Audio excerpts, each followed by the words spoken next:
Aujourd'hui, on va voir comment rentrer dans la posture de la chandelle, puis dans la posture de la charrue.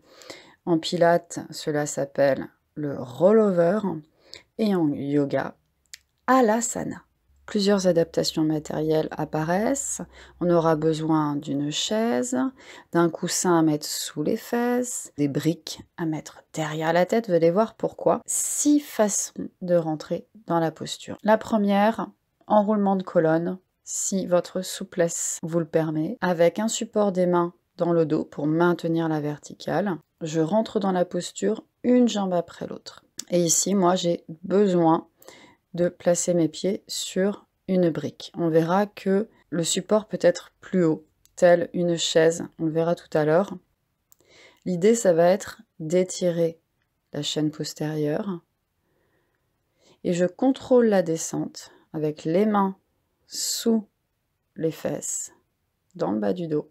Je repose un pied après l'autre et j'accompagne la descente au sol avec les mains au niveau du bassin, avec les mains de chaque côté du bassin.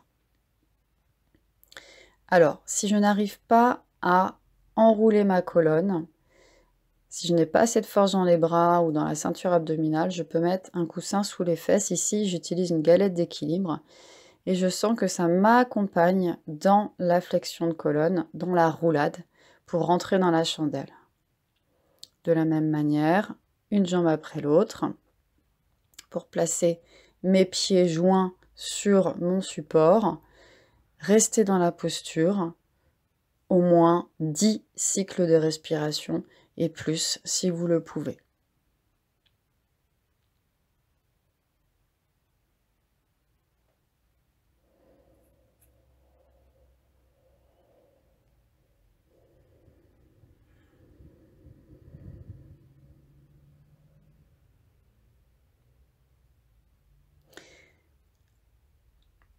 Un autre moyen de rentrer dans la chandelle, c'est de monter en pont, puis monter une jambe après l'autre dans la posture de la chaise renversée.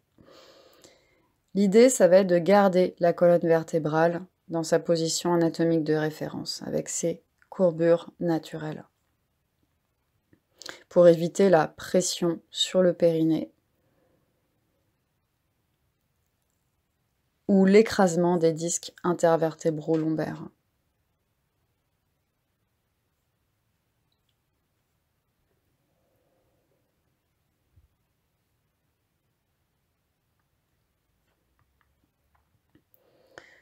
Si toutefois je n'arrive pas à monter en position de chaise renversée, je vais utiliser une chaise.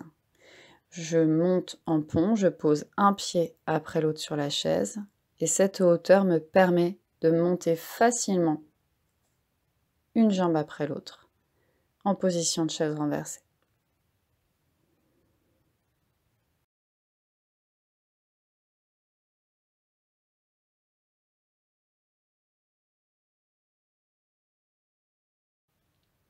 Pareil pour redescendre.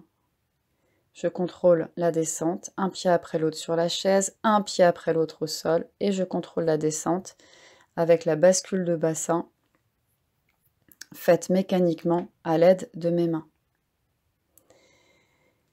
Pour les personnes qui sont très raides, mais qui auraient besoin de travailler cette posture parce que, justement, elle vient étirer la chaîne postérieure, l'idée, ça serait de mettre une épaisseur au niveau des omoplates de façon à ne pas compresser le cou. Et ici, on aura besoin d'une chaise devant et derrière. Devant pour monter, derrière pour permettre à la colonne de rester longue, droite. Parce que si mes pieds descendent sur la brique ou directement au sol, la colonne risque de s'enrouler, de se fléchir. Ce qui n'est pas le but. Le but, ça va être de maintenir un dos long et de rentrer dans la posture sans peiner, sans souffrir. Il ne doit pas y avoir de douleur. Et de la même manière, contrôlez la descente. Laissez vos commentaires, aimez, partagez, abonnez-vous et à bientôt.